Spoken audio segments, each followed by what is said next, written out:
Une chance de se remettre un peu plus dans le match. Donc. Oui, revenons à nos moutons. 1-3 cet après-midi pour le Lac-Saint-Louis.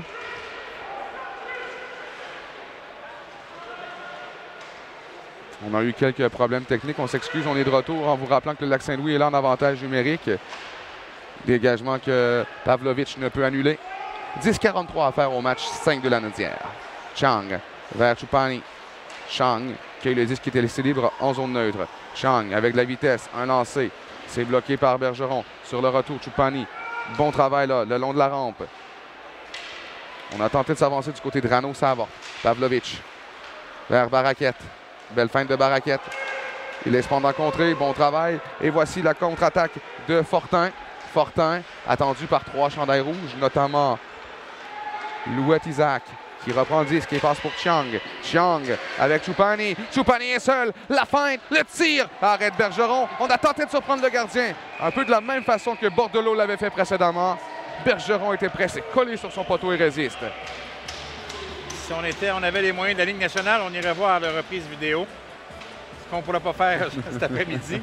Mais belle incursion, beaucoup de mains là, sur... quel était le joueur d'ailleurs? Chupani. Chupani, c'est un joueur très habile. Alors, on regarde ses feintes ici, gauche, droite, gauche, droite, gauche, droite. Et notre gardien de but ici l'a suivi tout le long. Hugo Bergeron. Hugo Bergeron l'a suivi tout le long. Leverman. Louet-Isaac, un tir des poignets. Bel arrêt de Bergeron. Il était à genoux, a réussi à faire l'arrêt avec son épaule gauche. Grenon. Remet pour Louet-Isaac qui échappe ce disque. Un cadeau pour Ledoux qui gagne de précieuses secondes. 43 secondes à faire à l'avantage numérique du Lac-Saint-Louis.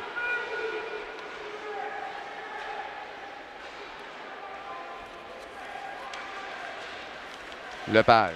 Une feinte. Martin maintenant. Avec de la vitesse. Martin veut remettre devant. Il n'y avait personne. Aucun chandail rouge pour venir l'aider. Leverman a tenté de s'étirer tout son long pour tenter de cueillir là, ce dégagement et conserver l'attaque en territoire adverse. Ça avorte et vous regardez et vous voyez là où il doit reprendre cette rondelle à la droite de Grenon. Louet-Isaac. Remise à nouveau pour Leverman. Leverman du côté droit à Walker. Walker. Longue passe en direction de Lepage qu'on avait presque oublié. O'Neill tente de pousser du revers, c'est raté. On joue à 5 contre 5. Et la contre-attaque avec Charrette est gagnée. Charrette s'amène contre Verdoni. Charrette dans le coin, plaqué. Walker est là également. Siciliano à la pointe. Passe ensuite en direction de Charrette, c'est intercepté. Voici la contre-attaque de Leverman. Leverman s'amène avec O'Neill. Un tir, bon travail de Lavigne qui en plongeant qui a bloqué cette rondelle. Siciliano passe maintenant pour Gagné. Il est plaqué ensuite par Lepage. Et il y aura pénalité à Lepage d'ailleurs. Obstruction. Un geste de frustration de Lepage. Et s'en va au banc sans broncher. Premier avantage numérique pour la région de la Naudière cet après-midi. Alors, Julien, ce qui est important, la première victoire de Lac-Saint-Louis les a permis de créer un écart au niveau du différentiel but pour, but contre. Là, bon, on ne s'enligne pas vers une victoire, on voit bien qu'on s'enligne vers une défaite. Il faut rester près du pointage parce que maintenant, leur sort, c'est de passer comme meilleur deuxième de sa division. Parce que ce qu'il faut comprendre, c'est en cas de bris d'égalité, c'est les buts pour et les buts contre. C'est le premier facteur, donc il faut quand même s'appliquer et éviter de creuser l'écart. Louet-Isaac complète le dégagement à l'autre bout. Bergeron intervient au cercle. Ralentit le jeu, laisse bien calmement derrière à Ledoux, qui laisse pour Bordelot et va tenter d'organiser l'attaque à 5. Bordelot s'amène sur l'aile droite vers Ledoux. Ledoux derrière le filet tente de rejoindre un de ses coéquipiers devant. La pendulaire, dégagement annulé par La Chapelle. Passe à Ledoux. Ledoux, réception un peu difficile. Tente de rejoindre cette fois-ci, c'est Fortin. Plutôt à 4 joueurs, là, on se dispute cette rondelle. Ledoux à la ligne bleue à Bordelot. Bordelot, ça frappe, la tire qui va dévier sur le poteau après que ça a touché la Grenon. Une belle feinte ici. Laro est accroché. L'arbitre va laisser jouer. Fortin qui tire derrière le filet de Grenon. Le premier au disque est Louet-Isaac. Long dégagement qui s'en va sur le banc de la région du Lac-Saint-Louis. On va reprendre à la droite du gardien Grenon. Alors, Julien, dans le match, on peut remarquer que Bordelot, qui joue Midget 3 cette saison, a quand même un niveau supérieur au niveau vitesse et au niveau habileté. Et bon, il y a encore beaucoup de choses à améliorer, mais on voit qu'il y a un avantage et il se sert bien de sa vitesse. Et il faut continuer à progresser pour cheminer vers le hockey d'excellence. Huard à la ligne bleue, à la vigne. Et de l'autre côté, à Siciliano, tir des poignets bloqué par Pavlovic. Dégagement complet à l'autre bout. Il y a un joueur qui a fait une chute, c'est Siciliano. Bon repli de Huard qui vient sauver un peu les meubles. Huard explosif sur ses patins. Ça également, c'est très impressionnant de sa part. Et là, attention, possibilité de course là, pour cette possession de rondelle avec Barraquette. Malheureusement, la vigne l'a devancé. 6,36 à faire en troisième. C'est toujours 5-2 en faveur de la Nodière. Walker complète le dégagement à nouveau à l'autre bout. Ce qui va coïncider avec la fin de la pénalité à Lepage. Contact entre Siciliano et son gardien. Sans dommage, Fournier derrière à Siciliano. Siciliano, c'était vers Huard, c'est un peu trop long. Et du centre, on tente de réorganiser une attaque du côté de Lac-Saint-Louis. C'est pas facile avec Lepage. Intervention de Bégin.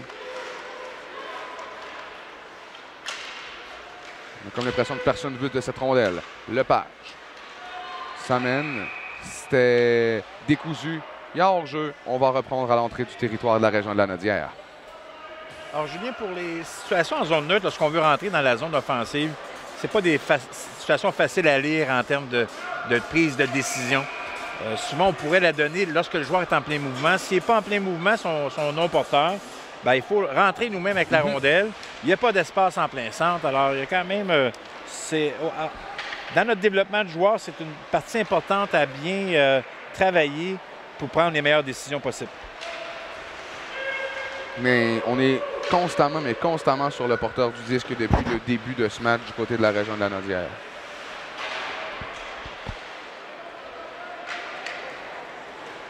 Et non pas que je veuille revenir également sur un élément de ce match, mais le solide contact en début de match, j'ai comme l'impression qu'il est venu un peu scier également les jambes de la région de Lac-Saint-Louis. Peut-être, mais si on regarde l'allure du match, c'est deux équipes vraiment différentes. Et la pression, l'attaque, si vous voulez, la pression sur le porteur, il l'aurait fait quand même. Ça fait partie de leur plan de match. Et là, tu parlais de la région de la Nodière, finalement. Oui, tout à fait. C'est son style de jeu, on peut le voir, là. Il l'aurait fait. Mais parce que je voulais dire, c'est que j'ai comme l'impression que l'incident qui est arrivé a eu un impact plus important dans la tête du Lac-Saint-Louis. Rien n'a changé du côté de la Nodière. Le plan de match était adéquat, mais c'est vraiment, là, je pense, l'aspect mental qui semble... L'aspect fatigue, l'aspect mental, tout ce qui est arrivé dans l'espace d'une journée, j'ai comme l'impression que c'est venu légèrement hanter la région de Lac-Saint-Louis aujourd'hui. Peut-être. Bordelot s'amène rapidement sur l'aile droite. Un tir du revers. Rondelle bondissante, captée par Grenon. Pas de retour.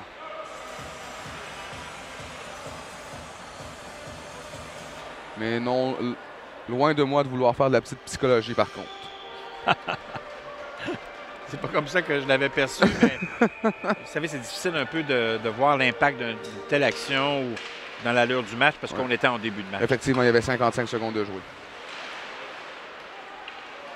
Fortin tente de remettre pour Bordelot.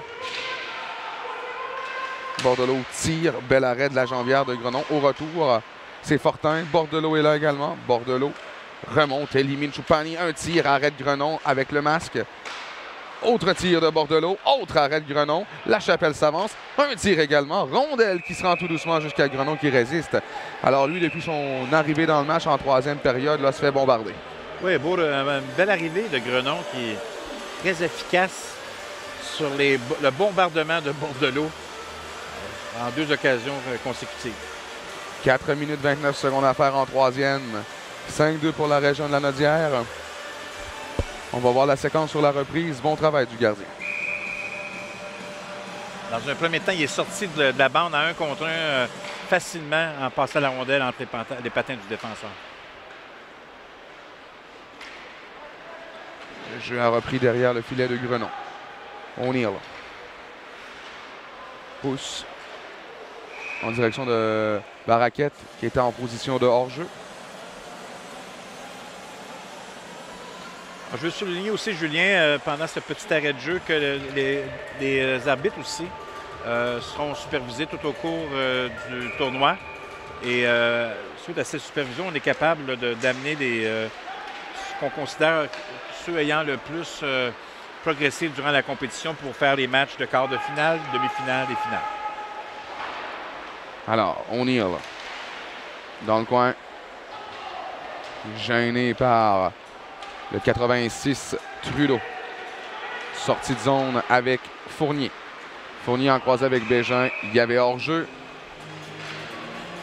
Alors, comme je discutais il y a quelques instants, l'entrée de zone, on a vu, on n'a pas été capable là, de prendre la décision qu'il fallait prendre. C'est toujours une situation difficile d'entrée de zone. On l'a vu encore. Il faut passer beaucoup de temps avec les jeunes joueurs à tombe, puis oui, bantam. Puis le temps est apprendre court. un peu comment travailler ces situations. Il faut dire qu'ici, le temps est court au Jeu du Québec pour tenter d'organiser quelque chose également. Mais souvent, ces prises de décision-là sont individuelles. Alors, il faut apprendre dans notre développement de joueurs de prendre les meilleures décisions possibles. Alors, on a vu précédemment une sortie hasardeuse là, de Bergeron, ce qui avait donné une belle chance à Lepage. Contre-attaque ici de Gagné. Gagné avec Charrette. Lepage, c'était en direction de Leverman. C'était intercepté au centre. 3-20 à faire au match. On s'amène à 3 contre 2. Ça avorte. Lepage pousse plus loin. Du revers, La Rochelle saisit. La Rochelle tente de remettre pour Huard, c'est fait. Charrette s'amène en plein centre. Charrette avec Gagné. Ça touche le bâton. Le disque est soutillant. Et il est saisi par Martin. Thomas Martin complète le rejet derrière la cage de Bergeron. Bergeron du revers, c'est un cadeau pour Leverman. Leverman a pris du temps avant de remettre à Martin qui était seul. Et voici un 2 contre 1. Bordelot et Ledoux. Bordelot vers Ledoux. Le tir, arrêt de la jambière. Le retour est repoussé par Pavlovic. Bon travail de ce dernier. Excellent arrêt de Grenon également.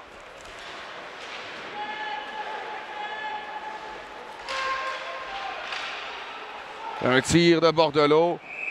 C'est pas l'arrêt le plus orthodoxe, mais ça fait le travail avec 2,31 à faire.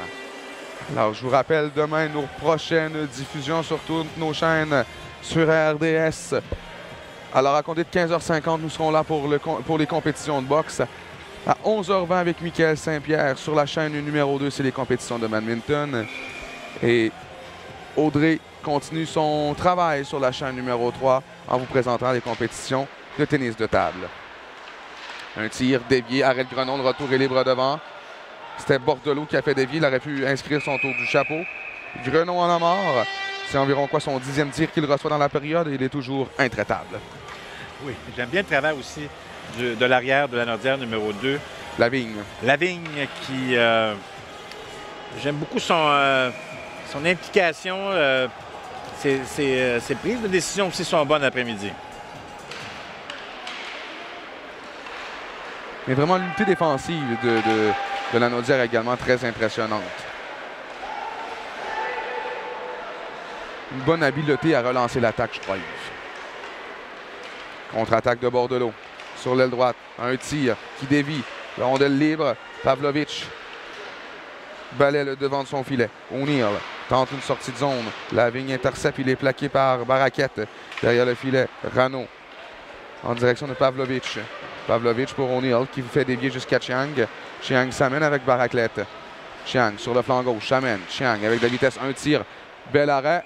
La rondelle qui apparaît chez les spectateurs. 1,41 à faire au match. Quand même, belle incursion de Chiang. Un beau lancer. On a tenté la partie supérieure du côté bloqueur. Non, dans ce cas-là, c'est le côté de la mitaine.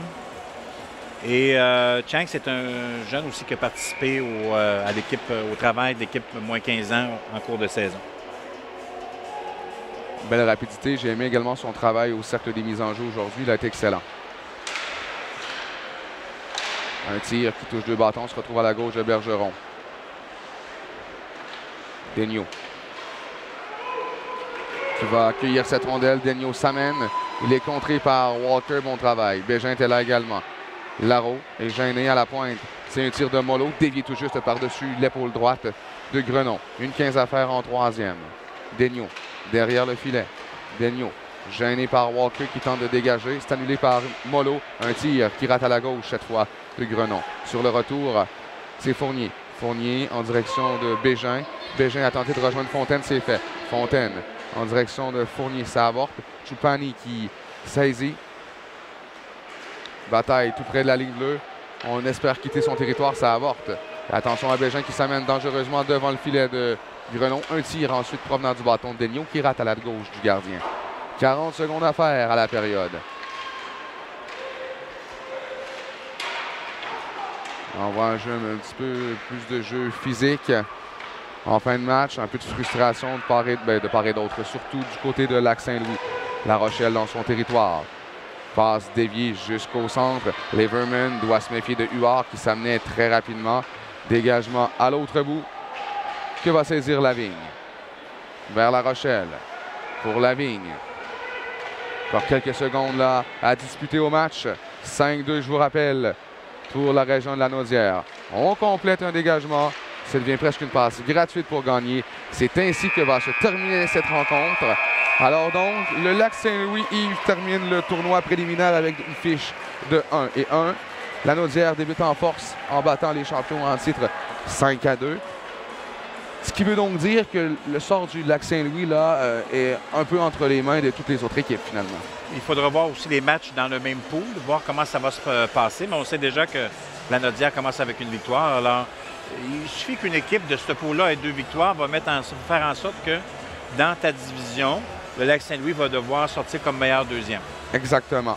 Donc, la poignée de main protocolaire va se faire dans quelques instants.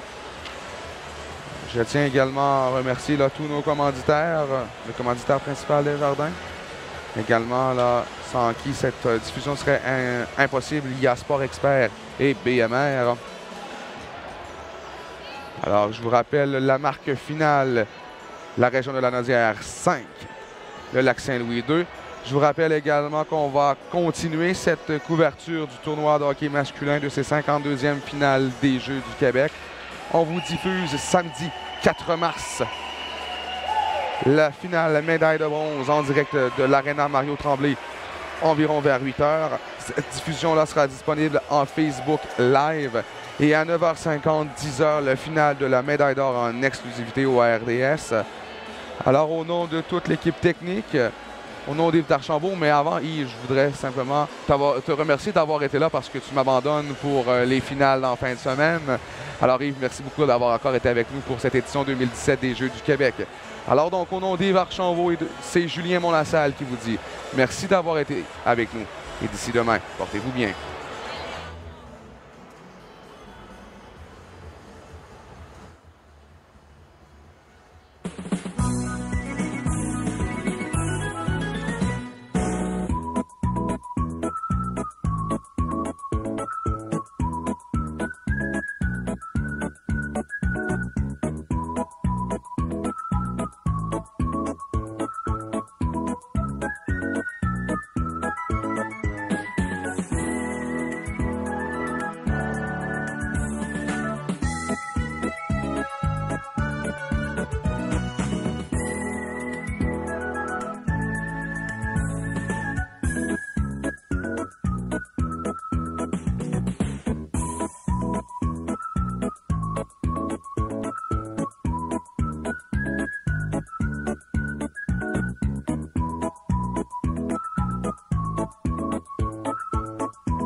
Sport Expert et Atmosphère vous souhaitent une bonne émission.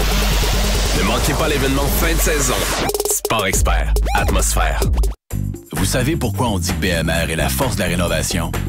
Parce que vous trouverez sous un même toit tout ce dont vous avez besoin pour réaliser vos projets, petits ou grands.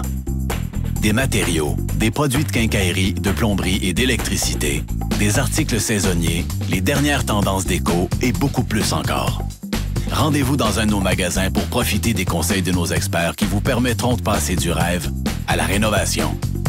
BMR, la force de la rénovation. Si on est capable de créer des voitures qui se stationnent toutes seules, Je me stationne là. on est capable de créer de l'épargne qui se fait toute seule. Chérie, as-tu fait notre versement? Je suis en train de faire ça, là.